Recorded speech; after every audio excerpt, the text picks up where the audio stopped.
Assalamualaikum warahmatullahi wabarakatuh.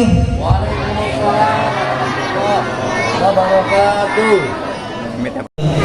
Allahumma salli ala sayyidina Muhammad wa ala ali sayyidina Muhammad.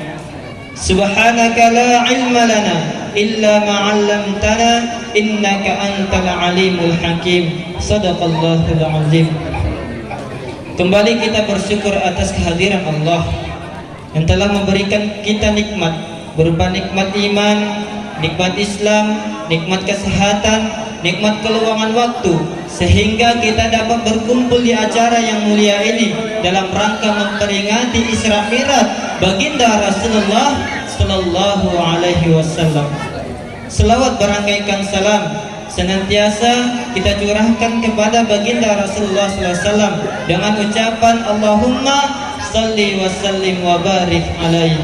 Mudah-mudahan kita menjadi umat yang mendapat syafaatnya di yaumil mahsyar kelak. Amin, amin ya rabbal alamin.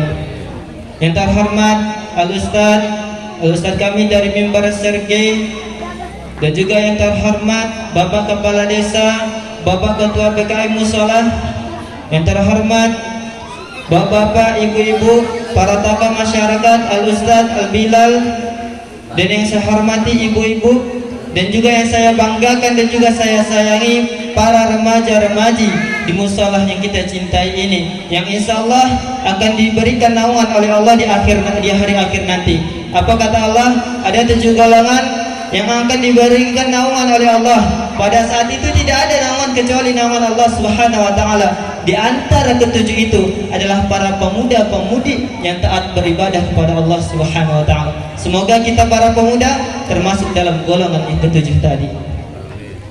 Bapak-bapak, ibu-ibu, hadirin wal hadirin yang dirahmati Allah Subhanahu wa taala, sebelum saya memulai tausiah saya pada malam ini, saya ingin menyampaikan beberapa hal. Yang pertama, kami dari mimbar Sergei ada mengadakan itu mengotif uang infak untuk pembangunan kantor kami. Insyaallah kami mohon kepada bapak-bapak, ibu-ibu yang ingin berinfak, kami mohon bantuannya. Insyaallah apa yang ibu infakkan dan juga bapak infakkan kepada kami, insyaallah akan menjadi amal jariah bagi ibu bapak semua. Amin, amin ya rabbal alamin.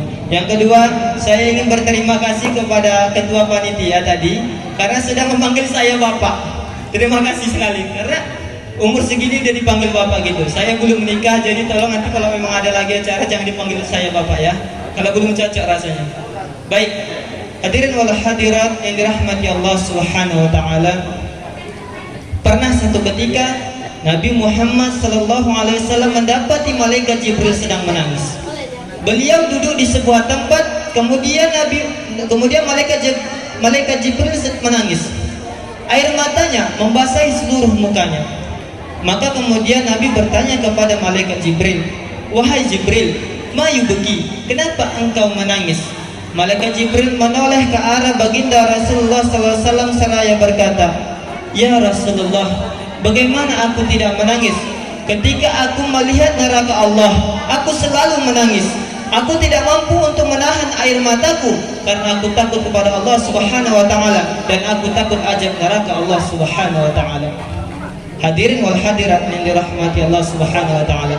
Padahal kata Allah, malaikat Jibril itu malaikat yang syadidul quwa, malaikat yang paling kuat, malaikat yang keras, malaikat yang ditakuti oleh malaikat lain.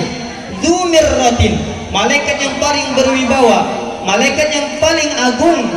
Apabila malaikat Jibril mengepakkan sayapnya ke dunia, maka satu sayapnya saja bisa menutupi langit dan bumi. Namun Bapak Ibu, sebesar malaikat Jibril tetap takut akan azab neraka Allah Subhanahu wa taala. Lalu bagaimana dengan kita? Apakah saat ini kita takut kepada Allah Subhanahu wa taala? Apakah saat ini ada rasa takut kita kepada azab neraka Allah Subhanahu wa taala? Terkadang kita melakukan dosa, melakukan maksiat dengan sengaja untuk menjerumuskan kita ke dalam api neraka. Bahkan pada saat ini, bahkan zaman sekarang, ada orang yang mampu mengatakan ia tidak apa-apa masuk neraka, ia ingin masuk neraka asalkan ia bertemu dengan idolanya di dunia dan orang yang dicintai di dunia. Nauzubillah min dzalik. Hadirin wal hadirat yang dirahmati Allah Subhanahu wa taala. Padahal kata Allah nih Bu, Pak, kata malaikat Jibril, satu tetes api neraka saja dijatuhkan ke dunia, maka seluruh dunia ini akan hangus terbakar. Allah berfirman dalam Quran surah Al-Mulk, A'udzu billahi minasy syaithanir rajim. Walilladzina kafaru bi rabbihim 'adzabu jahannam wa bi'sal masir. Dan orang-orang yang ingkar kepada Tuhannya akan mendapat azab neraka jahanam, dan itulah tempat seburuk-buruk untuk kembali. Sambungannya, idza ulqu fiha sami'u laha shahiqan wa hiya tafur takadu tamayyazu minal ghayz.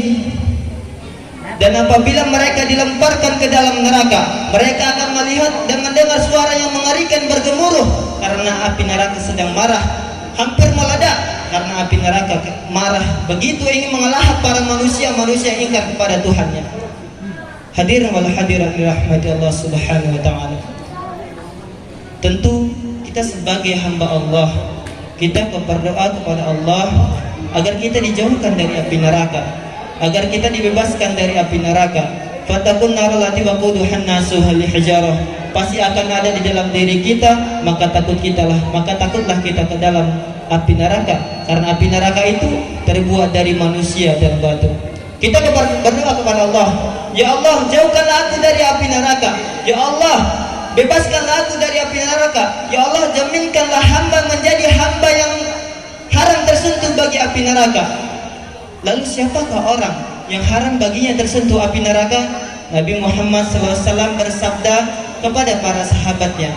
Beliau berkata yang artinya, maukah kalian kutunjukkan orang-orang yang haram baginya tersentuh api neraka? Kata para sahabat, mau ya Rasulullah. Rasulullah SAW berkata, ada 4 golongan yang diharamkan baginya tersentuh api neraka. Yang pertama, hayyin.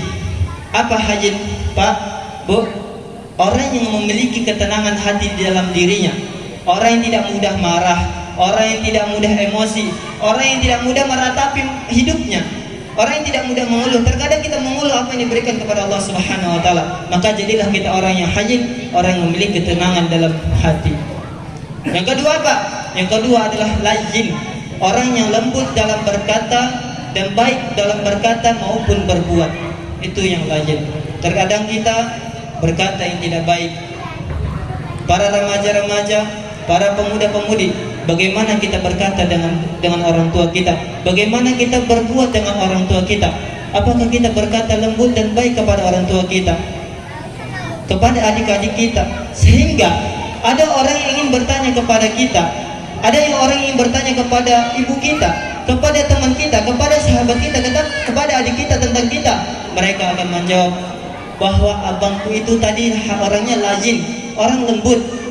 Anakku tadi, kalau orang tua ngomong nih, orang tua kita nih, para remaja-remaji, orang tua kita ngomong nih, ada yang tanya ke orang tua kita nih, Bu, bagaimana anak ibu?